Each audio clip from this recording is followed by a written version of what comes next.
What is going on, ladies and gentlemen? Welcome back to Racing Games.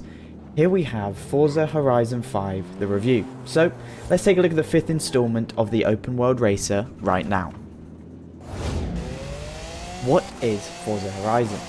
Forza Horizon is the arcade open world spin-off from its big brother, Forza Motorsport.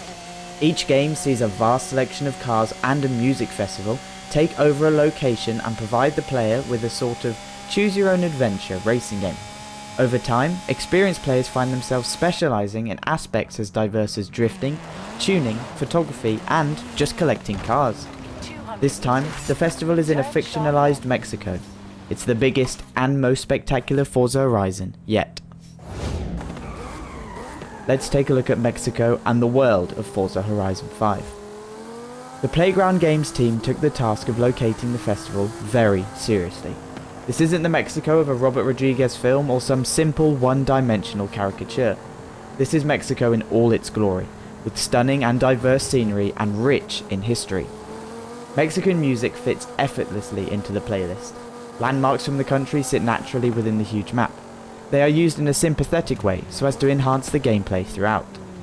But the first thing you notice with Forza Horizon 5 is that the slightly muted tones of the previous game are completely wiped away.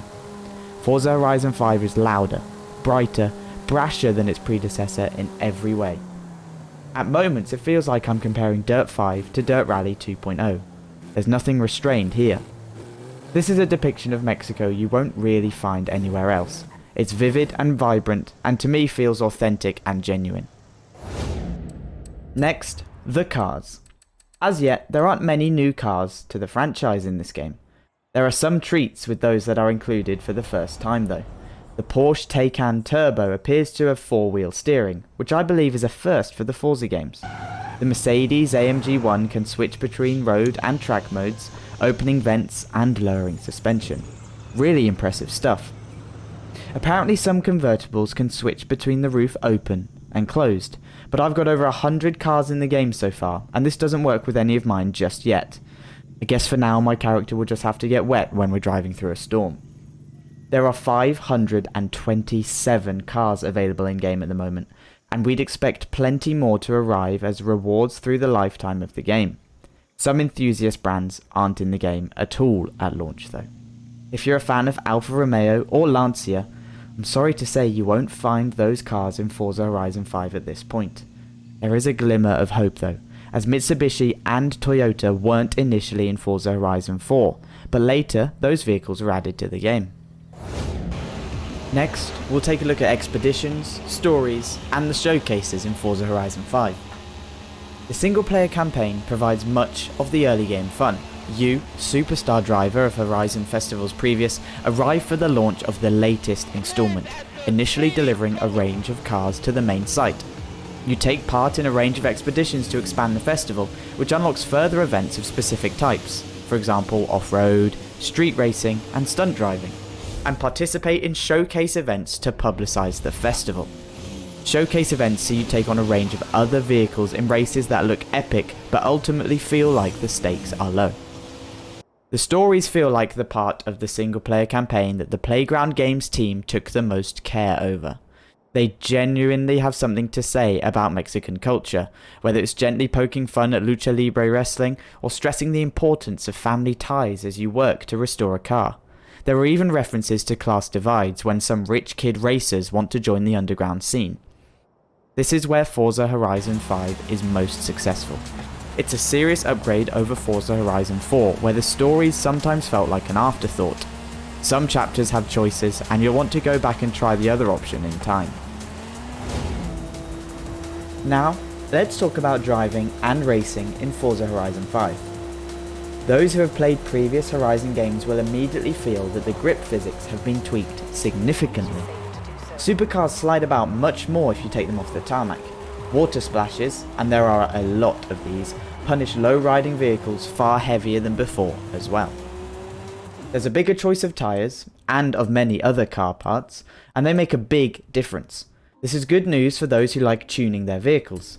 It's a sign that one of the sillier racing games is growing a tad more serious. For example, the much maligned Ferrari 599XX-E glitch tuning has been vanquished. That said, there are still problems with the racing. Wall riding around routes sometimes feels quicker than taking corners properly. This will be particularly frustrating in multiplayer events such as the Trial. Street Scene, the series of events on open, public roads, has hardly any traffic, so is barely any different from the regular road racing. Overall though, it's a much improved experience from previous Horizon games. So, how does Forza Horizon 5 compare to previous Forza Horizon games? If you've been an avid Forza Horizon player previously, there are certain things you expect from the new game. I've got to say that as a Horizon game, this one delivers and is undoubtedly the best yet.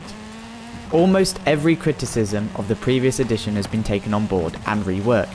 Little details like the animation when the player shifts gears or the tyre smoke when you lose traction have been improved. Playground Games has left almost no stone unturned, looking to improve the Horizon experience. The best elements of the FH4 expansions have made it into the base game. The Trailblazer stunts and the huge drift zone from Fortune Island are present. The accolade system seems to be in part based on the LEGO brick collection from the LEGO Valley. The multi-site festival concept has been taken from Forza Horizon 3. There are elements from the original game too, with the radio station chatter about what you've been up to in the game and the atmosphere more generally. Also, the closest comparison for Guanajuato, the main city in the new game, is definitely the Nice of Forza Horizon 2. Some were worried that we were going to see Forza Horizon 4.5. There was fear that we'd see the same game, but with a new map. Instead, what we've got is a Forza Horizon Greatest Hits package. There's little that's genuinely new, but if you're into this series of games, this is a must buy. So then, should you buy Forza Horizon 5? If you like what Forza Horizon does, this is the series at its best.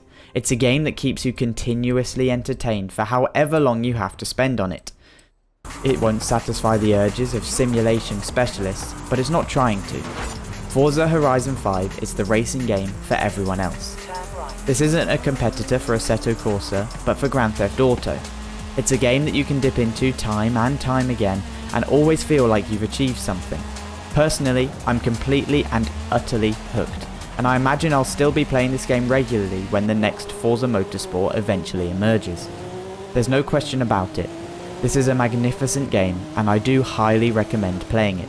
While there's no demo, you can get a trial of Microsoft's Game Pass and play for a month for £1 to decide for yourself. So, I've been Toby for RacingGames, and now it's time for me to go and sink some more hours into the brilliant Forza Horizon 5.